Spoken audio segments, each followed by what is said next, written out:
हरे कृष्ण।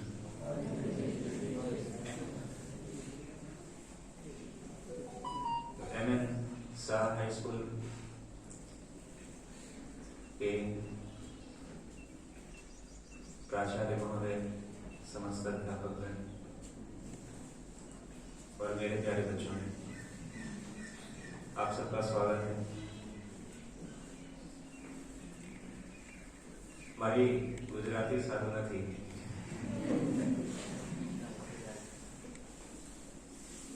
तो हिंदी आती सबको समझ में, तो मैं हिंदी में बोलूंगा। मे भी आप लोगों से मैं सीखता हूँ गुजराती। सीखना ये जीवन की पूरी प्रक्रिया है। और मैं ऐसे देख रहा था, हमारे किशन प्रभु यहाँ पे बैठे, तो कुछ समय के लिए वो अपने पुराने दिनों में चले गए होंगे जब यहाँ पे पढ़ते थे। तो ये बहुत ही महत्वपूर्ण है। आप अपनी जीवन के जिस दौर में हैं, हमें ऐसा लगता है, जब हम छोटे होते हैं तो हमें लगता है कि हम यहाँ से पास करके ऊपर जाएंगे, बड़े होंगे, कॉलेज में जाएंगे। कॉलेज वाले सोच रहे हैं कि हम जॉब में जाएंगे तो अच्छा होगा। जब लोग जॉब में आ जाते हैं और फिर सोचते हैं कि काश हम फिर से बच्चे होते हैं। लेकिन आप सब लोग देश के भविष्य हैं। हमारे देश का भविष्य आप सब पर निर्भर है। और वह निर्भर कैसे होगा, उसके लिए हमें ज्ञान चाहिए, विद्या। तो विद्या कुछ आप पढ़ रहे हैं अपने कोर्स में या क्लासेस में, जिस कक्षा में आप हैं। साथ ही साथ ये जो भगवत गीता है, ऐसा भी किशन प्रभु ने कहा कि यह जीवन का मैनुअल है। जैसे अगर आप कोई मशीन, कोई सामान लेंगे तो उसके साथ एक ब्रोशर आता है, मैनुअल आता है, इसको कैसे चलाया जाए। ऐसे यह जो भगवत गीता है, यह जीवन पुस्तिका है। जीवन को कैसे जिया जाए, जीवन को कैसे जिया जाए।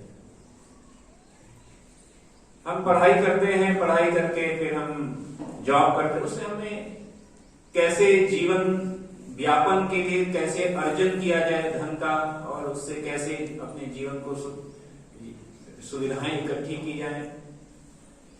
लेकिन जीवन को जिया कैसे जाए, यह सिखाता है भगवत गीता। तो भगवत गीता पढ़ने के कैसे हम पढ़ें या पढ़ने के क्या लाभ हैं। तो एक बार की बात है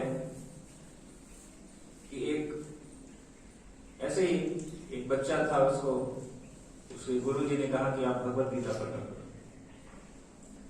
तो बच्चे ने भगवत गीता खोला और उसको पढ़ना शुरू किया, और काफी समय पढ़ने के बाद भी उसे कुछ समझ में नहीं आया। तो गुरुजी के पास गया, बच्चे ने कहा कि गुरुजी, आपने मुझे भगवत गीता पढ़ने के लिए कहा है, लेकिन मैं पढ़ता हूं और जब पुस्तक बंद करता हूं तो जो भी पढ़ा है सब गायब हो जाता है। आप लोगों के साथ ऐसा होता है क्या? पढ़ाई किया और पुस्तक को बंद करते ही तो पढ़ा हो सकता है।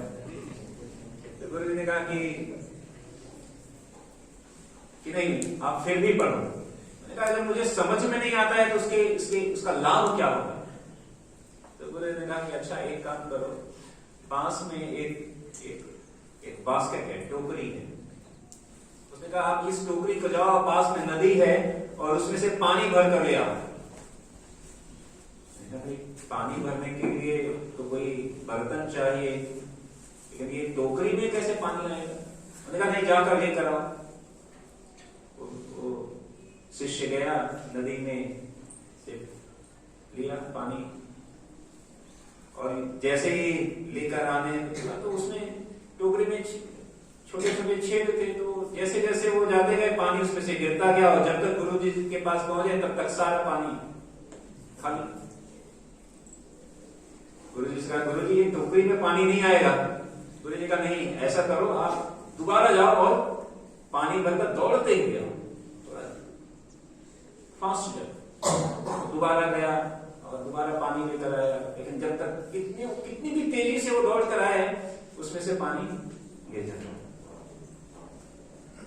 और अंत में शिष्य ने कहा, गुरुजी इस टोकरी से पानी लाने का कोई लाभ नहीं है, क्योंकि इससे पानी लाया नहीं जा सकता।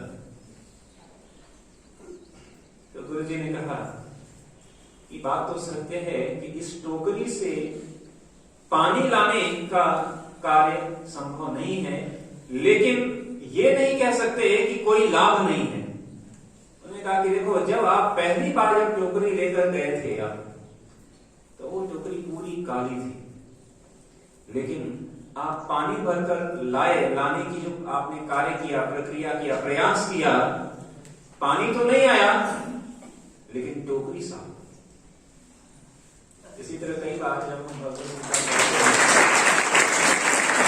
तो चीजें हो सकता है समझ में नहीं आए, लेकिन जब बार बार हम पढ़ते रहेंगे तो क्या होगा, साफ सफाई हो जाएगी, फिर हमें वो बात समझ में आएगी। और ये वास्तविक विद्या यही है। इसलिए सुभाषितानी में एक श्लोक आता है, विद्या ददाति विनयम विनयादि याति पात्रता।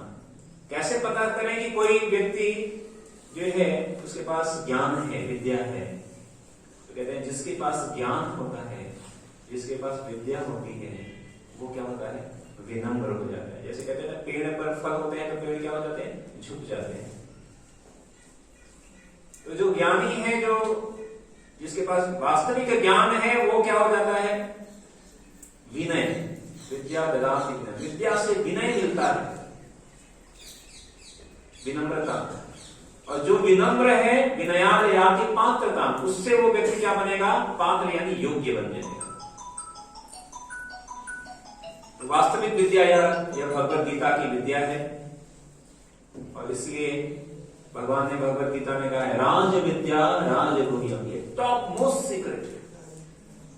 अगर आपने इस भगवद गीता का ज्ञान को समझा, और वास्तविक रूप में कोई ऐसा कह सकता है कि ये ज्ञान प्रारंभिक समय से ही हमारे शास्त्र में, बालक ध्रुव प्रहलाद बने हम, मानवता का त्रास करे।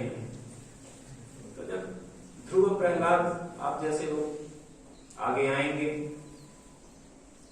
क्योंकि ये जो भारत है, भारतवर्ष, हम कहें कि किसमें महान है, मेरा भारत महान। हम कहते हैं मेरा भारत महान, किस चीज में महान है? कोई कहेगा कि अगर हम टेक्नोलॉजी में कहें तो टेक्नोलॉजी में हम बहुत पीछे हैं। आप अमेरिका में जाओ, बहुत अच्छी टेक्नोलॉजी है वहां पे हम महान हैं। ऐसी कौन सी चीज है जिसमें हमारा भारत महान है?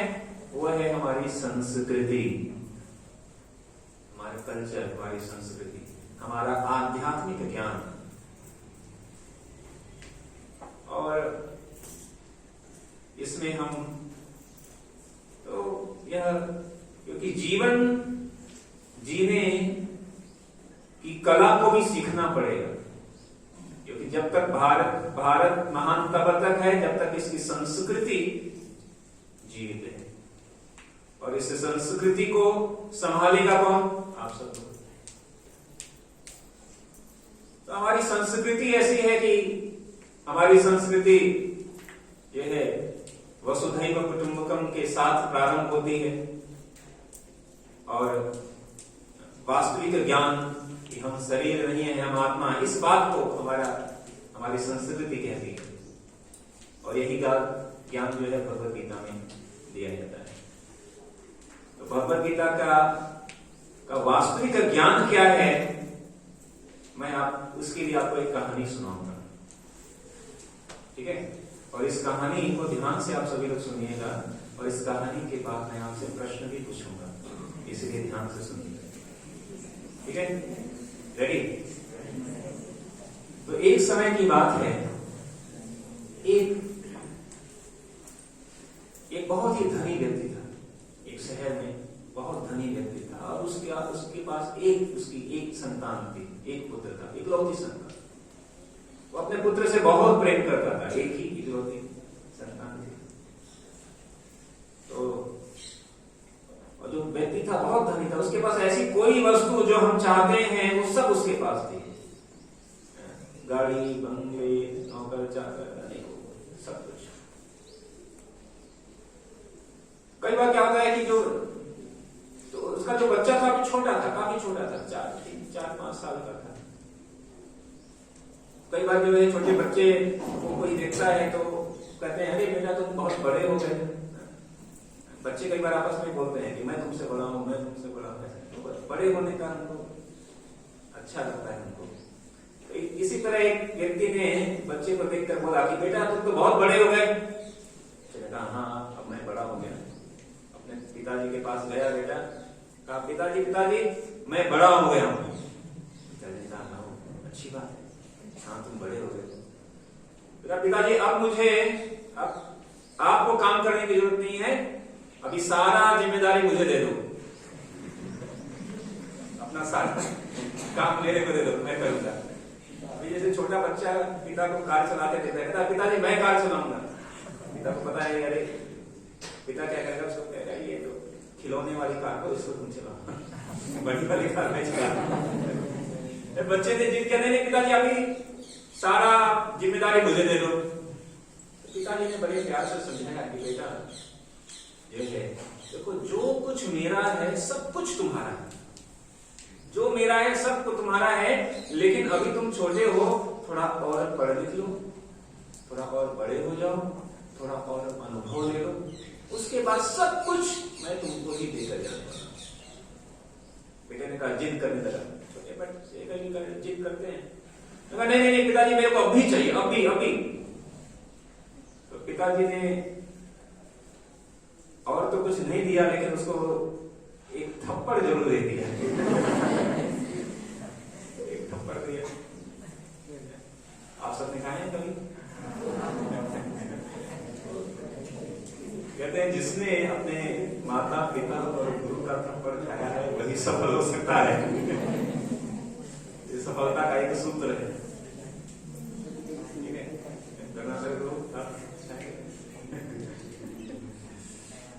तो पिता ने पुत्र को थप्पड़ मारा पहली बार, इससे पहले कभी उसको मारा नहीं था।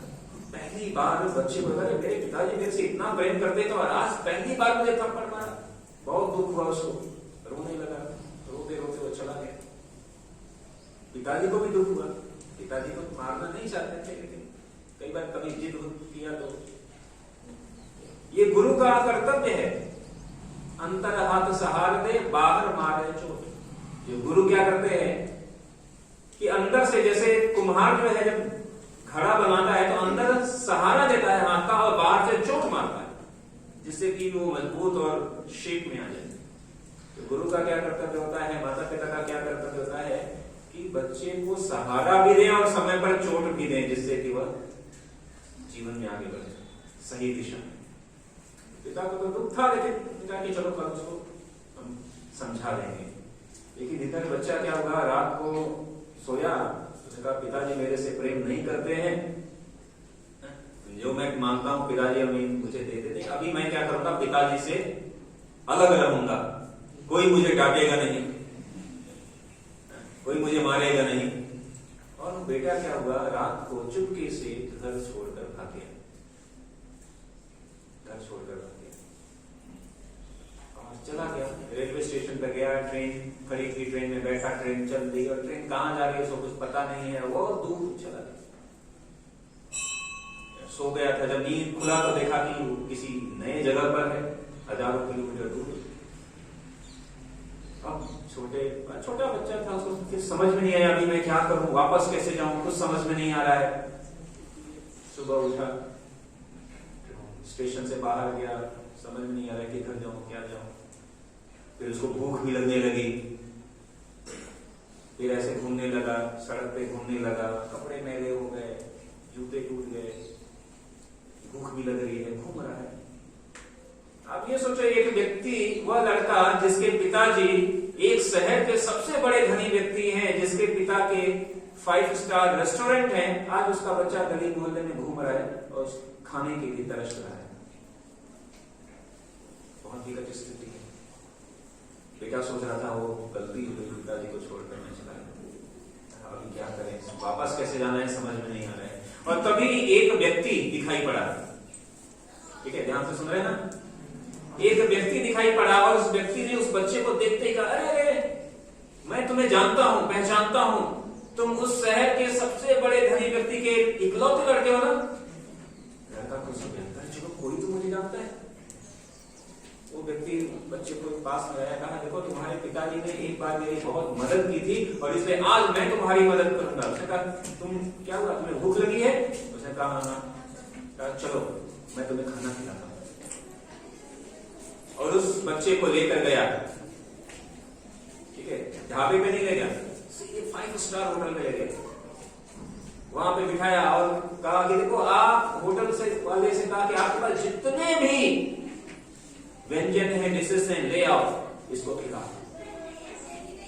कुछ ही समय में उसके टेबल पर बहुत ढेर सारे तरह तरह के पकवान आ गए और उस बच्चे ने बहुत ढेर सारा खाया और खा कर पेट भर गया। तो उस व्यक्ति ने पूछा, अभी और तुम्हें कुछ खाना है? उसने कहा, नहीं, अभी पेट भर गया। उसने कहा, ठीक है, अभी हम चलते हैं, टाटा बाय। बच्चा फिर अपने तरफ, वो आदमी अपनी तरफ चला गया। फिर वो बच्चा फिर से घूमने लगा और एक बार जब हम खाना खा लेते हैं तो फिर तो हमें भूख लगती नहीं है 4 दिन तक। ऐसा है क्या? नहीं होता। हमें तो ब्रेकफास्ट किया तो लंच चाहिए, लंच किया तो डिनर चाहिए। उसको फिर से भूख लगी, फिर से घूमने लगा ऐसे ऐसे। फिर से सोचा कोई दूसरे व्यक्ति मिल जाए, दूसरे अंकल जी मिल जाए, मेरी कुछ मदद करें। ऐसे सोचते सोचते तब तक एक दूसरा व्यक्ति मिला और उसने भी देखते कहा, अरे मैं तुम्हें जानता हूं। बच्चा खुश हो गया कि चलो आपको खाने को मिलेगा। वो व्यक्ति आया, कहा, अरे मैं तुम्हारे पिताजी को जानता हूं, तुम्हारे पिताजी ने मेरी एक बार बहुत बड़ी मदद की थी और तुमने क्या हाल बनाया, तुम्हारे कपड़े, अरे तुम्हारे पिताजी के तो कपड़े के कारखाने हैं और तुम ऐसे फटे कपड़े पहने हो। कह मैं पिताजी से को छोड़कर आ गया, भाग कर आया। तुम्हारी क्या हालत बना रखी है, कितने दिन हुए तुमने खाना नहीं खाया? उसने कहा, मैंने 2 दिन पहले खाया था। कोई बात नहीं, चलो मेरे साथ, मैं तुम्हारी मदद करूंगा। उसको ले गया। सबसे पहले उसको ले गया एक अच्छे से शॉप में और वहां पे जाकर उसको बहुत अच्छा सा, सुंदर सा, महंगा सा कपड़ा उसको दिलाया, नए नए जूते दिलाए। उसने कहा, अभी चलो, अभी तुम्हें खाना खिलाते हैं। वो भी एक अच्छे से महंगे से होटल में ले गया और वहां पे भी अच्छा सा खाना खिलाया। उस बच्चे ने कहा, ये वाले दूसरे वाले जो अंकल हैं, व्यक्ति है, वो बहुत अच्छे हैं, बहुत दयालु हैं, मेरे को जूते भी दिए, कपड़े भी दिए, खाना भी खिलाया। और ये सब करने के बाद अंकल ने कहा, अच्छा बेटा, टाटा बाय बाय, चलता हूं। फिर से वो चले गए। फिर से बेटा नए कपड़े, नए जूते पहन करके फिर से ऐसे ही घूमने लगा। वापस गली मोहल्ले में घूमने लगा कि शायद कोई तीसरे अंकल मिल जाए, फिर से कोई मिल जाए, फिर से कोई खिलाए। फिर से वैसे ही हालत हो गई। अब सोचा कि अभी फिर से कोई अंकल मिल जाए, ऐसा सोच रहा था, तब तक फिर से तीसरे अंकल मिल गए। उन्होंने कहा, अरे मैं तुम्हारे पिताजी को जानता हूँ। बेटा इस बार और खुश हो गया, फिर से कोई मिल गया, अभी खाने को मिलेगा। लेकिन ये जो तीसरे अंकल थे, तीसरे जो व्यक्ति थे, वो बहुत ही कंजूस थे। बेटे ने सोचा, अरे मेरे लड़के ने सोचा अभी खाने को पूछेंगे, पूछा ही नहीं। सोचा कोई बात नहीं, मेरे कपड़े फट गए हैं, कपड़े दिलाए, पूछा नहीं। जूते दिलाएंगे, पूछा नहीं, न तो जूते का, न तो कपड़े का, न तो खाने का, कुछ भी पूछा नहीं, कुछ भी नहीं किया। बहुत कंजूस। बेटा सोचा, अरे इससे अच्छा तो मिले ही ना होते, मिले फायदा क्या। लेकिन तीसरे अंकल ने, तीसरे व्यक्ति ने एक काम किया। उसने खाने को नहीं पूछा, कपड़े को नहीं पूछा, जूते को नहीं पूछा, लेकिन उसने अपने जेब में हाथ डाला और अपना मोबाइल निकाला, नंबर डायल किया और उसके पिताजी को लगाया और कहा, अरे देखो तुम वहां इतने परेशान हो, तुम्हारा बेटा यहाँ है, लो उससे बात करो। उस लड़के ने अपने पिताजी से बात किया। पिताजी ने कहा कि बेटा तुम कहाँ हो, मैं तुम्हें इतना ढूंढ रहा था, लेकिन अब चिंता मत करो, मुझे पता चल गया है कि तुम यहाँ पर हो, और चिंता मत करो, 10 मिनट के अंदर तुम्हारे पास कार आ जाएगी। मैं उस शहर के एसपी डीएसपी को फोन कर रहा हूँ, कार आ जाएगा, उसमें बैठना, मेरे पास आ जाओ। और ऐसा ही हुआ, उस देर में कार आई, बच्चा बैठा, चला गया। कहानी खत्म। अब प्रश्न है आप सब लोग से, जिसको जो आएगा वो ऐसे हाथ उठाएगा, ठीक है? तो इस कहानी में बच्चे को 3 व्यक्ति मिले। व्यक्ति नंबर 1, व्यक्ति नंबर 2, व्यक्ति नंबर 3। आपको ये बताना है कि इन तीनों में सबसे अच्छा व्यक्ति कौन था? कौन? कितने लोग ऐसा कहते हैं? फिर से सुनिए, इस बच्चे को 3 व्यक्ति मिले। व्यक्ति नंबर 1 या अंकल नंबर 1 जो भी कहो, व्यक्ति नंबर 2 और व्यक्ति नंबर 3। इन तीनों में सबसे अच्छा व्यक्ति कौन था? कौन कहता है व्यक्ति नंबर 1? कोई? व्यक्ति नंबर 2? अच्छा, व्यक्ति नंबर 3?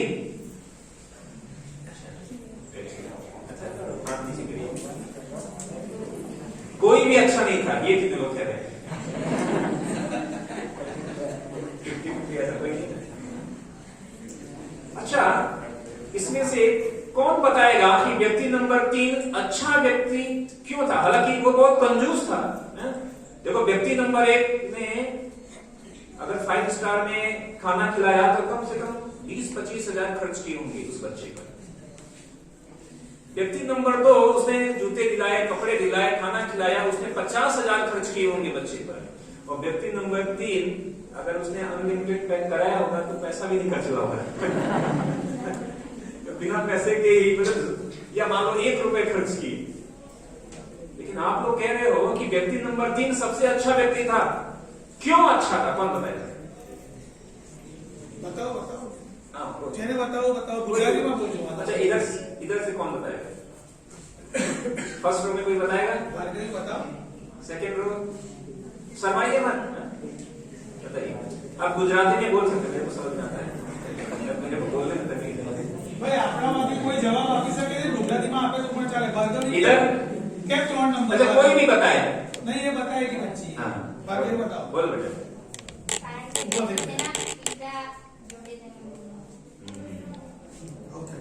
कारण ये था कि पिताजी से मिला दिया ना।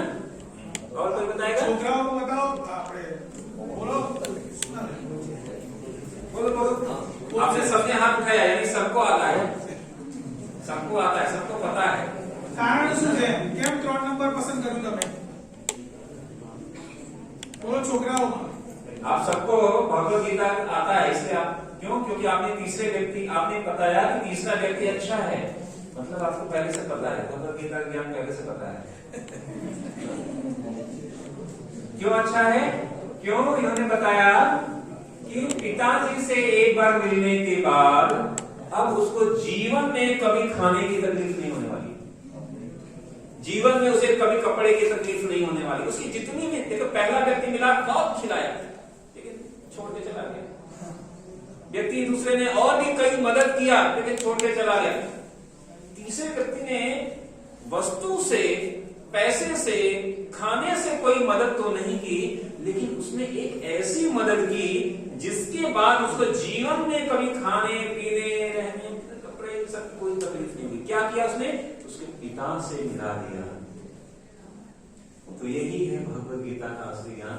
क्योंकि ये जो भागा हुआ जो लड़का है वो कौन है? वो हम सब है। हम सब अपने पिता से, कौन पिता? परम पिता से भाग कर आए हैं। हम परम पिता से भाग कर रहे हैं। और ये जो तीसरा व्यक्ति कौन था? तीसरा व्यक्ति है साधु। साधु है, साधु आकर बताते हैं कि भाई आप जो है, आप सुखी तब होंगे जब आप पुनः भगवान के साथ संबंध स्थापित करेंगे। भगवान से जुड़ेंगे, क्योंकि भगवान हम सबके पिता हैं और हम सबके दुख का कारण यही है कि हम पिता को छोड़कर भाग रहे हैं। तो हमें क्या करना है कि पुनः पिता से मिलना है, और कैसे मिलना है ये आपको भगवद गीता बताएगा। लेकिन मेरे को बहुत खुशी है कि आप सब लोग यहाँ पे जितने बच्चे बैठे हैं सभी all students are very very intelligent, सभी बहुत ही इंटेलिजेंट हैं, ठीक है, ऐसे मेरे से अधिक इंटेलिजेंट है, क्योंकि पहली बार में सबने तीसरे पर हाथ उठाया। तो आप सब को पहले से ही गीता का ज्ञान पता है वास्तविक, और इसको पढ़िए, और इस देश का भविष्य आप सबके हाथ में है। और इस तरह के कार्यक्रम बहुत विशेष आभार है आप सभी अध्यापक का, सभी का, कि आप बच्चों को इस तरह का शिक्षा दे रहे हैं और इस तरह के कार्यक्रम का आयोजन कर रहे हैं, जो कि केवल इनके शैक्षणिक नहीं, इनके मानसिक, आध्यात्मिक, सामाजिक हर तरह के विकास जब बच्चों का होगा तो यही वास्तविक रूप में इस देश के भविष्य है, और इस देश को उज्जवल बनाएंगे। किसी देश का भविष्य किस पर निर्भर करता है? उसके बच्चों पर। और मुझे सिर्फ आशा ही नहीं है, यकीन है आप सभी बच्चों पर कि आप सभी इस देश का, अपने ग्राम का, नगर का, परिवार का, समाज का, और सभी का आप लोग नाम रोशन करेंगे। हरे कृष्ण।